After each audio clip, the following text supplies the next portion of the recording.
Scorpio. This is Scorpio Sun, Moon, Rising, and Venus collective bonus reading for the month of November. For your personal reading, kindly send me a direct message. Kamusta mga Scorpio? Scorpio Sun, Moon, Rising, and Venus collective bonus reading for the month of November. Collective energy ng mga Scorpio, please. Collective energy ng ating mga Scorpio. Para sa mga nagme-message, wala ako sa Manila, so maaaring ma-delay yung mga reply ko. But kapag nakahanap ako ng tiyempo to reply to you, magre-reply ako ASAP, okay? Scorpio, Sun, Moon, Rising, and Venus collective bonus reading for the month of November. Kabuhayan, kaperahan, pag-ibig, relationship, family. Scorpio, Sun, Moon, Rising, and Venus collective bonus reading for the month of November. Let's see kung ano meron para sa ating mga Scorpio. Best effort. Wala ako sa Manila, so best effort na tapusin ko ang lahat ng ating bonus reading, Scorpio.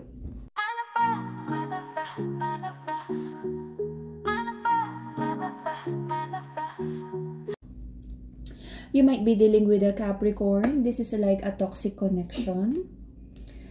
Hindi nakikita ang stability sa relationship na to. It feels toxic. Maaring nag-entertain ng ibang options. Okay? Very detached yung energy ng relationship na to. Though you're trying to move it forward, pero wala akong nakikitang stability. Maraming issues here. May involved na kasal, but nag-i-stay pa rin, but trying to avoid conflict. May hindi tapos na kontrata with the Justice card in reverse. Nasa isang love connection also na it feels like may mga non-negotiable for you, but you're trying to be quiet about it. Sabi ng masculine sa connection na to, very strong yung connection, yung love, yung the passionate energy about this connection, and the masculine wants to heal this love connection. Marami ring lies sa side ng masculine. Doon nahihirapan siya sa connection na to, but manifesting a better energy and better situation for the both of you. Okay? Trying to step back, analyze the situation. Nandito naman kayo na nag-hold on sa isa't isa, but may dishonest energy with the Page of Cups. Okay? Ito yung promise of love, apology, na hindi nagfo-follow through yung actions because may lamang isda yung cup. Something's fishy. Okay? Little white lies, deception, cheating, and there's an energy of like, natitrigger na yung emotions ng bawat isa. But it feels like mahalaga kayo sa isa't isa, so kumakapit kayo sa love connection na to. This is a very passionate connection, pero hanggat maaari na wag nang i-overthink yung mga love offer. This is like a go with the flow energy. Para sa ating mga Scorpio, lalo na sa feminine, sa connection na to, kung may pamilya, mahalaga ang pamilya. Kung may bata, with the Sun card, mahalaga ang mga bata sa relasyon. Number one, ikinoconsider ang mga bata. Okay? Mommy energy, hanggang kayang i-balance ang lahat, ibigay ang lahat para sa pamilya, para sa bata, gagawin. Okay? Let's see. For mental clarity and stronger connection with your intuition, the purple crystal, amethyst. Manifesting abundance and happiness, Brazilian citrine. If you're manifesting harmony, to heal your heart chakra, to balance your heart chakra, the pink crystal, Madagascar, rose quartz. Lahat ng crystals natin, authentic, cleanse, and bless para enlighten guide. Okay, let's see.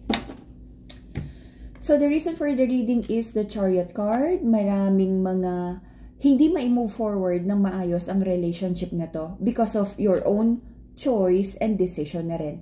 Wala akong nakikitang solid na effort, solid na pangako, solid na alam kung saan papunta ang relationship na to. Sabi ng ating mga Scorpio, maraming tanong tungkol sa love na to with the Wisdom card in reverse. Ano nga ba talaga yung tama? Saan ba ito papunta? Ano yung tamang gawin? Ano yung tamang plano? Ito na ba yung tamang tao? Maraming questions. Especially sa stability with the Ten of Pentacles.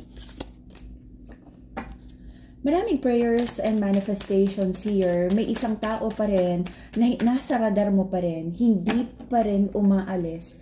But alam mo na itong tao na to ay wala ka nang nakikitang maayos na future with. This person is trying to reconnect, reconcile, to rebuild with you.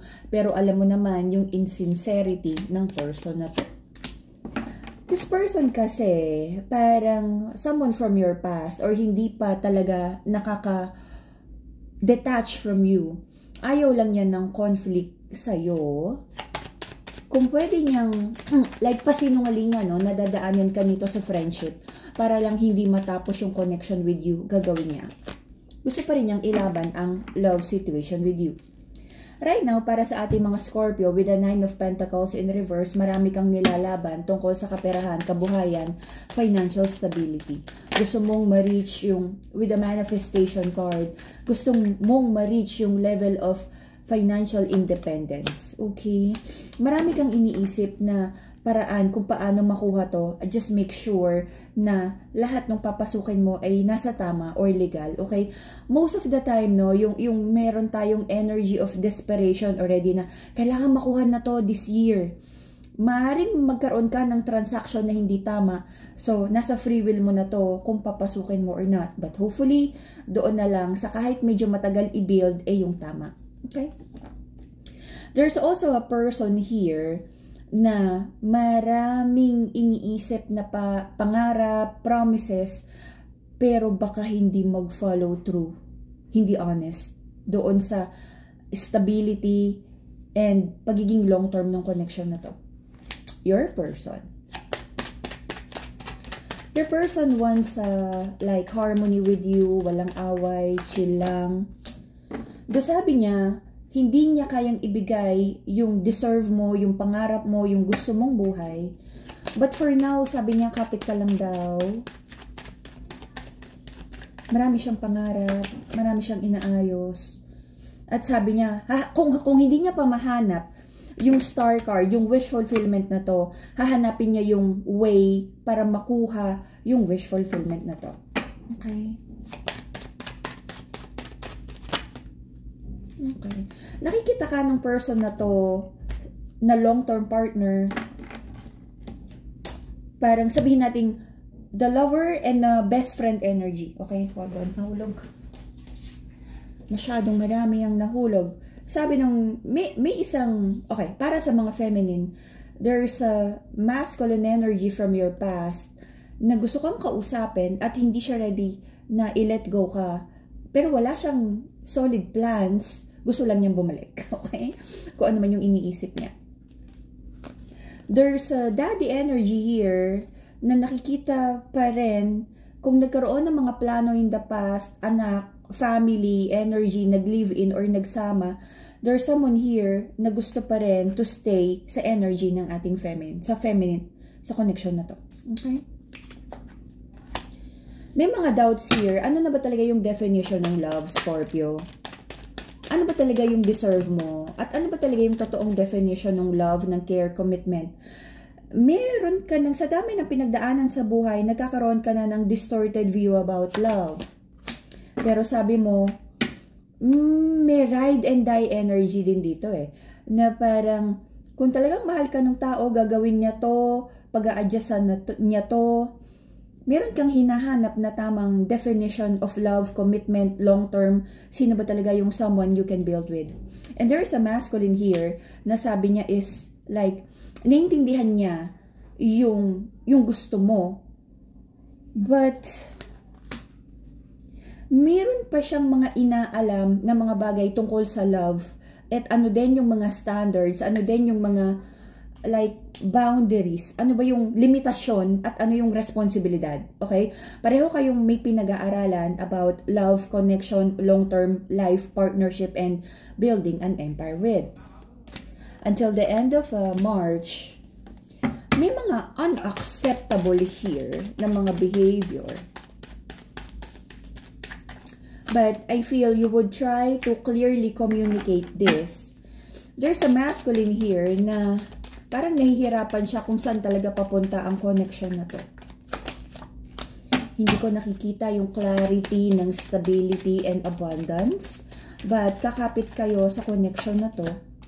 Maaring magkaroon ng mga maling decision in the future, but this is more about learning, unlearning, trying to find the wisdom, and trying to find out kung kayo ba talaga yung magkakasama long term.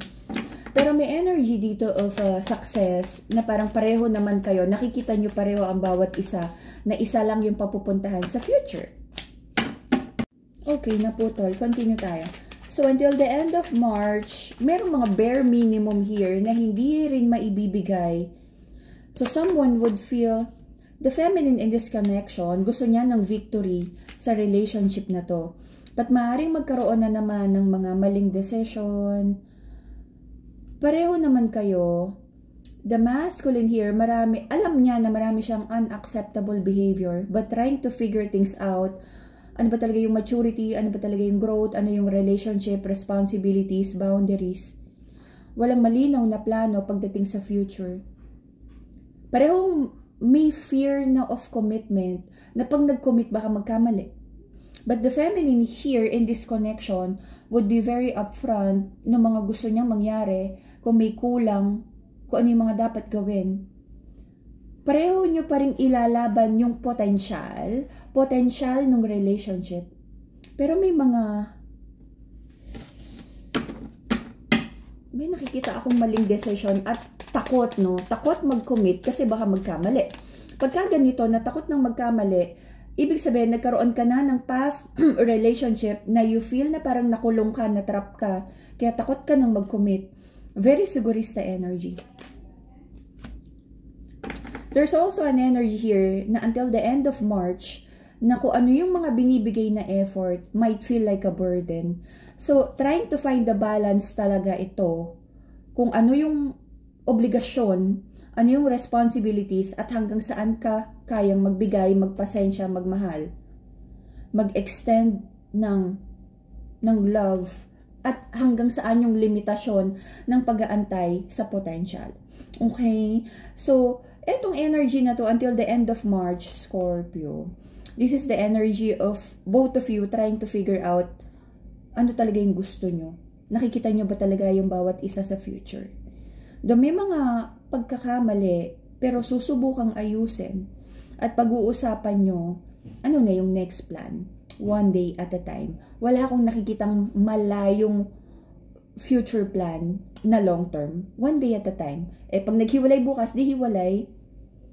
Kasi parang you're trying to gauge then kung talagang long term at magkakasundo kayo. But the feminine in this connection would be very upfront ng mga standards at kung may mga mali. Okay? Let's see sa ating December reading kung ano yung mangyayari. For now, learning, unlearning, relearning, trying to build, and trying to like hold on dun sa potential ng relationship. Kung ano man yung mangyayari here para sa ating collective, depende na rin sa inyong free will kung ano yung gagawin. Okay? But may nakikita naman ako magandang potential, but again, potential is a potential. Yung mangyayari pa rin, yung magdidikta pa rin ng destiny is yung free will nyong dalawa. Okay? And that would be the Scorpio bonus reading for the month of November. See you again in a few days for your December reading. Bye-bye, Scorpio.